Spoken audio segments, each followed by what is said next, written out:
আমরা মুসলমান, আমাদের আল্লাহ আছে, আমাদের আখেরাত ভুলে গেলে চলবে না। আমরা মৃত্যুকে আড়াল করলে হবে না। আমার বাপ স্বীকার করলেও মরতে হবে, স্বীকার না করলেও মরতে হবে। হবে কিনা বলেন? চোখ বন্ধ রাখলেও মরতে হবে, চোখ খোলা রাখলেও মরতে হবে। সুখের সাগরে যে ভাসে তারও মৃত্যু হবে, দুঃখের সাগরে যে ভাসে তারও মৃত্যু হবে। মৃত্যু হবে। মৃত্যুকে আড়াল করার, আপনি আমাকে পাশ কাইটা যাইতে পারবেন, আপনাকে আমি পাশ কেটে যাইতে পারবো। আপনি আমারে আড়াল করে চলে গেলেন, আমি আপনারে আড়াল করে চলে যাব, কিন্তু মৃত্যুকে আড়াল করার সুযোগ আছে কি? কথা বলেন না বাপ, কোন সুযোগ। খুশি হাসতে হাসতেও মরণ, কাঁদতে কাঁদতেও মরণ।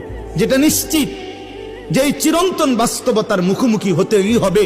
যুবক ভাই, সবাই যদি নাও বোঝে ভাই, তোমরা 10 জন হলে 10 জনই বোঝো, 20 জন হইলে 20 জনই বোঝো। বাপ, তুমি নষ্ট করে দিও না জীবন। সমবয়সীর লগে পারতা না। আমি কিছু মেয়ে বিবাহিত হওয়ার পরও একাই থেকে যায়।